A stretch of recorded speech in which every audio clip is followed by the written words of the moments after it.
Hey superhero fans, it's FitNerd. If you're enjoying our super content, then hit the subscribe button and turn on the notifications so you can stay updated on the superhero world.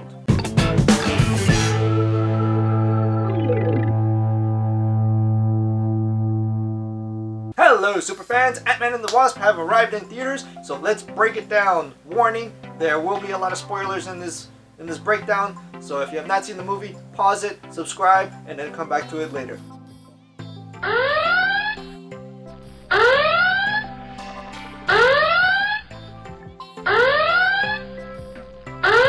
So did this movie deliver as far as being an MCU caliber movie, and where does it take place as far as all of the MCU storyline with the Avengers Infinity War, with Black Panther, with Civil War?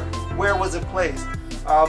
From the beginning of the movie, we have Paul Rudd coming back as Scott Lang, the Ant-Man, and we have found out that he has been under house arrest. He took up a deal, basically, to be on house arrest for 2 years.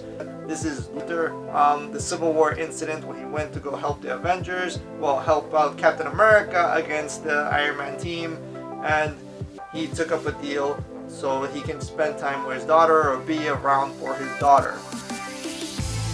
As for Hope Van Dyne, which is Evangeline Lilly, and Hank Pym, Michael Douglas, they have been in search of a way to get back to the quantum realm since discovering that Scott has gone the quantum realm and have been able to return.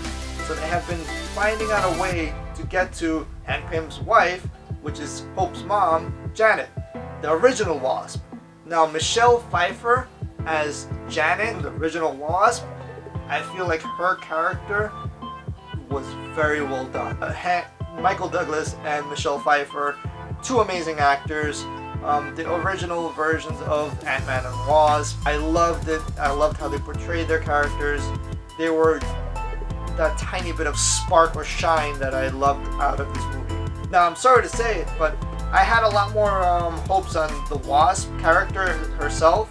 A lot of the action scenes were already seen in the trailer, so that part sucks. That's one of the cons that I have as far as this movie, is that the Wasp best scenes, even though there were some more fight scenes throughout the movie, her best shots or her best scenes were already seen in the trailer. So going to the theater and then watching her be grumpy all the time, and her chemistry basically with Scott Lang a little bit deteriorated from the first movie. Yes, I understand that she was basically pissed off at him because he ran off and helped Captain America and then got in all this trouble and took the suit without asking Hank Pym.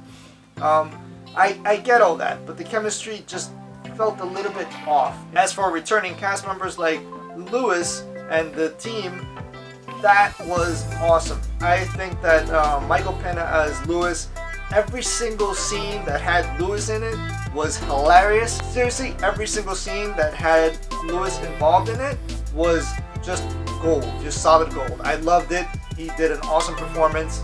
And I like the fact that they actually gave him his own little tiny heroic moments in the movie. As for villains in this movie, well, Ghost, as from we saw in the trailers, Ghost is a new type of villain that can go back and forth, basically was tied into the quantum realm for some reason, so she was able to phase in and out of basically our space and time. And I do like the fact that she was part of S.H.I.E.L.D. at some point in time. She was trained to be basically an assassin for S.H.I.E.L.D. due to her abilities. Now, the tragic story between her father and Bill Foster, Goliath, who has come into the picture and basically became a father figure to her because he felt bad for her. It kind of took away the part that Ghost was a villain at all. She was just basically, you know, very royally pissed off. Again, like the way they wrote it, I understand her side of the story, and I understand why she just didn't give a crap anymore and just wanted to do whatever it took to be back to normal and find a cure with Bill Foster. They should have just made her a total villain, just, you know, out of total hatred, total anger, but they kind of made her into the good guy at the end of the day, or some sort of like, oh, I started out bad and now I'm good type of thing. They should have just kept it bad, you know, just keep her as a villain, just make her a villain.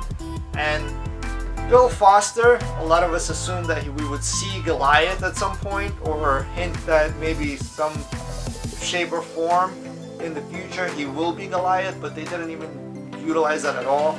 They added, what's his name? Sonny Birch, which was played by Walton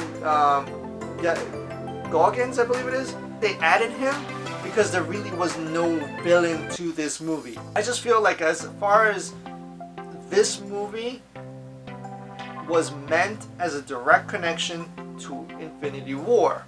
And that was literally the only reason why this movie even exists, is for a direct connection to the next Infinity War movie. All the things that they added, there were no villains at the end of the day. Randall Park as the agent that was always up Scott Lang's booty, checking in for him and making sure that he was always in house arrest. I feel like he was just a bit too comedic. I mean, I know he is a comedic actor, and it was his parts, as far as, you know, with Scott Lang and everything, were funny. But I don't think they were really necessary so much. I feel like this movie needs to be more on the scientific side of things, and everything that was scientific about it was kind of watered down because of just trying too hard on the humor. Is the movie fun itself? Yes, I agree that the whole movie was very fun. It's a one-off type of deal. Like, you go see it one time, you had fun, you had your laughs, and then will I want to go watch it again? No. It didn't have the same effect that I did with Infinity War. Now, I wasn't expecting to see to the caliber of Infinity War, but I was expecting to see a little bit more oomph in this movie. And I feel like it didn't hold up to that. Most important part of the entire movie is the post-credit scene. It was a really neat part, and if you catch it, Hank Pym says, "Watch out for the time trap." There is a time trap that you can get stuck in. From what we have seen in the post-credit scene, he's going into the quantum realm, he's picking up some quantum particles or whatnot, and then from the particles, he is basically stuck there. Okay, so all three Pyms, which sucks because they just got Janet back from the quantum realm, they just got reunited as a family, and all three other ones that got faked by Thanos. Within this post-credit scene, obviously he is stuck in the quantum realm.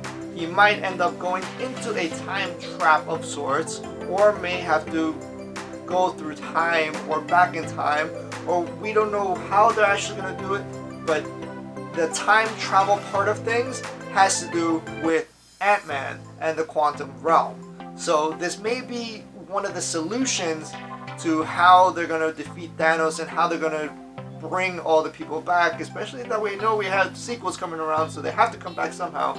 But this is more concrete evidence that we're going to have some form of time travel in Avengers 4.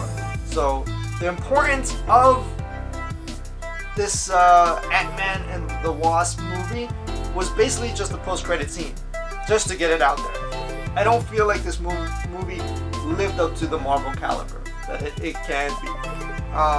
I feel like they just got it out there. I think the switch in the director definitely showed. So what did you guys think about this movie? Do you agree that basically there was no single villain? Are you gonna go watch it again? Comment below, hit the subscribe button. This is Spit Nerd, over and out.